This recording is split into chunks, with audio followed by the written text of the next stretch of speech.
take a shovel and just deal, because I'm hearing that earmarks are back, and get a load of some of the logic some politicians are using for bringing them back.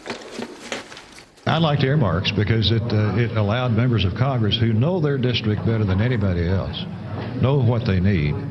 But we've kicked that ball down the court to where now the bureaucrats in the executive branch, 1,000 miles away, have no idea what the needs are in my district. It was a Tea Party reform. They came in and eliminated it, and what they did was take the glue out of a federal transportation bill. That was the glue that held everybody together, Democrats and Republicans working for a common goal. Another defense is they'll help make sure the money gets to where it's supposed to be going. No waste, no muss, no fuss. To Democratic Colorado Senator Mark Udall, Republican Oklahoma Senator Tom Coburn, who say no chance. Senator Coburn, to you first. What do you make of this? Well, who you hear talking are appropriators, and the reason they want that power is they end up having power over all the other members of the Senate and the Congress as appropriators, when they can pick and choose what may or may not get spent in your home district. The important question, I think, is we're spending a ton of money in states that really the states ought to have control over.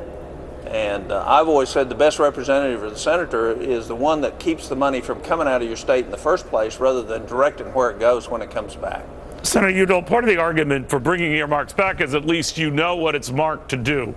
Now, monies that go to infrastructure, what have you, while the goal is to make it go to infrastructure, it finds an unusual path that goes well beyond infrastructure, and earmarks would stop that sort of thing. What do you say?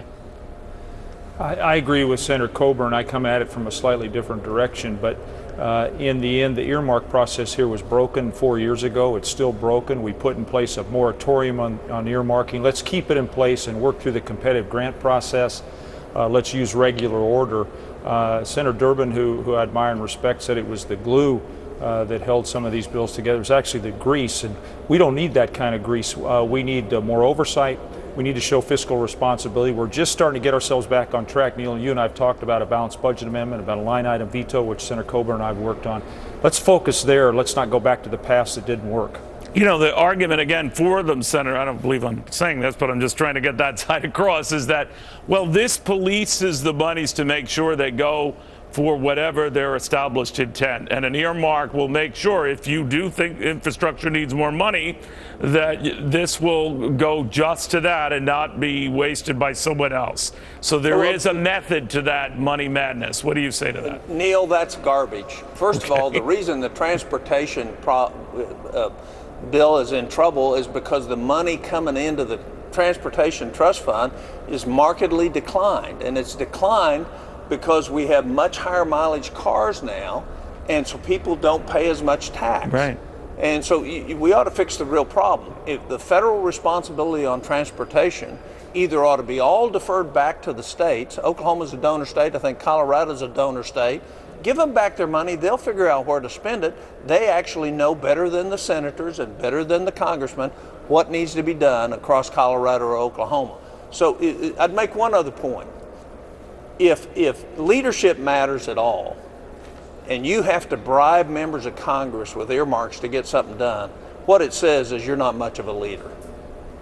Do you agree with that, Senator? Neil, the situation in Colorado was often we had a sequence of projects that were ready to go, and then the earmark process would interfere with that, and you'd have projects that have moved to the top of the list that should have stayed at the bottom of the list.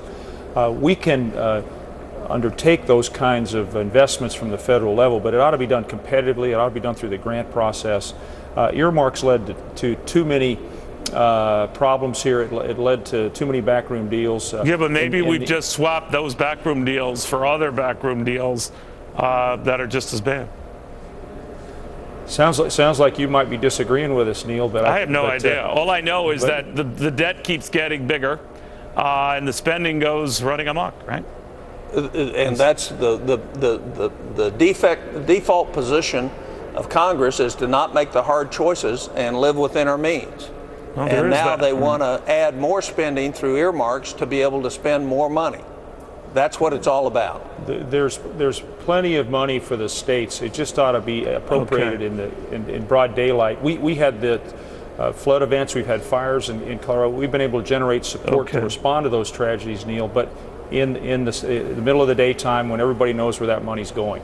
Very well put. Senator Udall, thank you. Senator Coburn, thank you. Thanks for having us on. Thanks, Neil. Bye-bye. In the meantime,